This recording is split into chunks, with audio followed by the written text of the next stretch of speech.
Good evening. Tonight we will be discussing one of the foremost novels in all of 20th century British literature.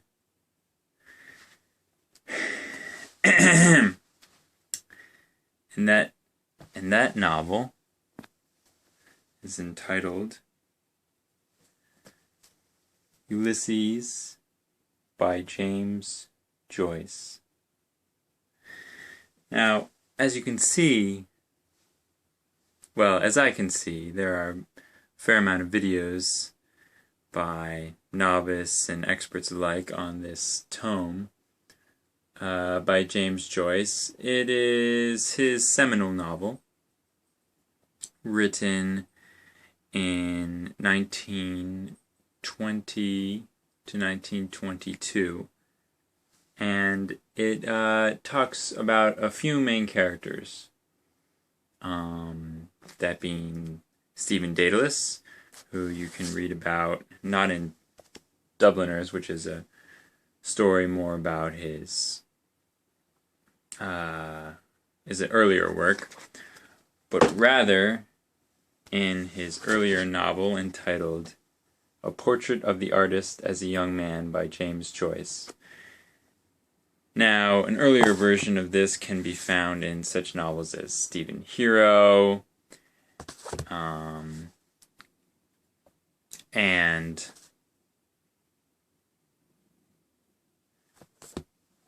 this character reappears in Ulysses. Now, Stephen Daedalus is a sort of a man about town. He starts off in Ulysses walking on Sandymount Strand. Now, Sandymount Strand is a part of Ireland that's south of Dublin. It's a real place, and there is actually a lighthouse there, as it depicts in the beginning of Ulysses. But in any case, he's talking to Buck Mulligan, and they are giving the beginning of the Old Mass, the Tridentine Mass, if you will. And that's the In Troibo ad altare Dei line. Now, Ulysses is divided into sections. These are Telemachus, Nestor, Proteus, Calypso, Lotus Eaters, Hades, etc., as you can see here.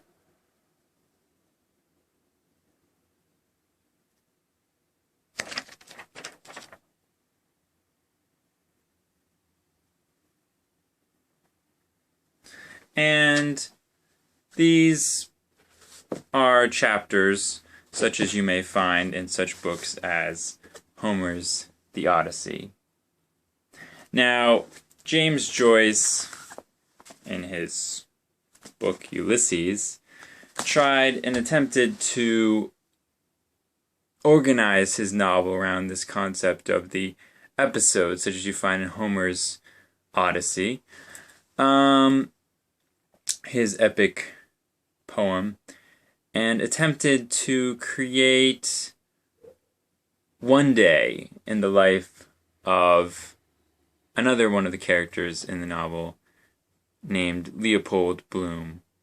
Now, Mr. Bloom is also a man about town, but the difference between him and Stephen is, well, he's a little bit older, and he actually has a quote-unquote real job.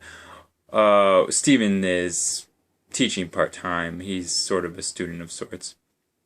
And as you can see, Bloom is the main character. Stephen begins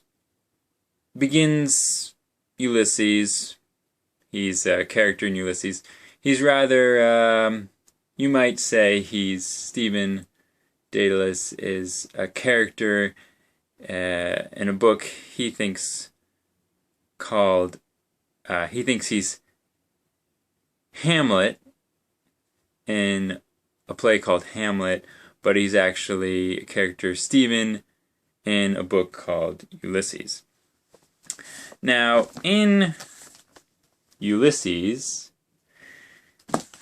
Leopold Bloom imbibes the drinks and eats the, as you say in I believe it's the Lotus Eaters, the inner organs of fish and fowl, birds and beasts he eats. And this is typical of the character, for he is a man of the earth. He's very earthy, and he enjoys life, as it were. And he has a wife, unlike Stephen. Stephen is still looking for the love of his life, and probably will be forever, as he's a perpetual student and a romantic of sorts. Bloom, on the other hand, goes about his day. He's an advertiser. That's his job. And what does he do? Well, he, for instance, if you skip ahead to the section in Ulysses, it's done in rather the form of a journalistic standpoint. It shows really headlines, as if from a newspaper. And this section, if you turn in your passage to it, I believe it's Proteus. Is it Proteus? Just double checking. Well, a very helpful source for this, sorry, I've got a lot of books here, is this book, which I highly recommend, Critical Essays. This is Critical Essays by Hart and Heyman, and it's a little rip there, as you can see, but that's basically what it looks like. And this will break it down for you in the different episodes and chapters of Ulysses. Now, what is my opinion of the book? Well, if you want to get a handle on Ulysses, I really recommend getting the Critical Essays, as well as this book by Richard Ellman. Is a good biography of James Joyce. Basically, he goes the full 9 yards with Ulysses. My teacher was protege of the late Richard Ellman, who authored that definitive biography. And you might also want to get a hold of the Letters of James Joyce, edited by Gilbert Stuart, who was a longtime friend of Mr. Joyce. Now, what do we glean from Ulysses, from this rather longish book, the different editions?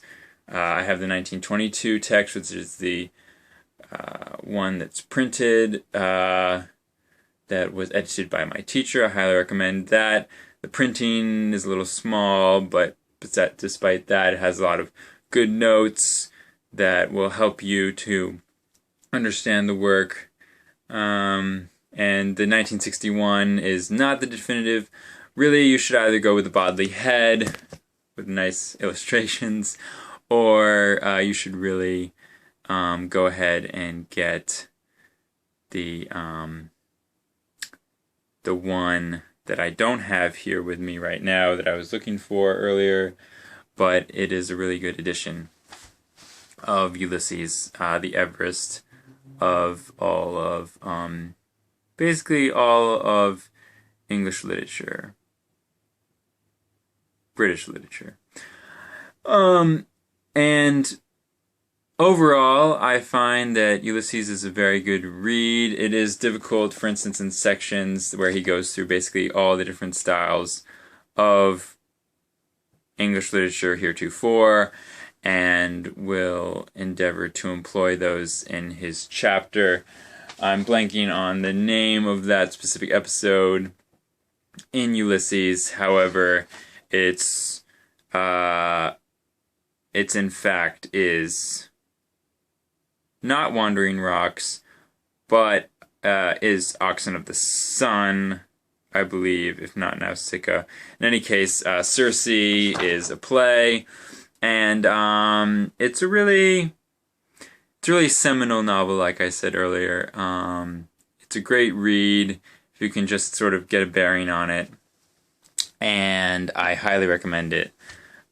So happy reading. Respond in the comments. I'd be happy to respond to any questions that anyone may have. Again, those are some great books.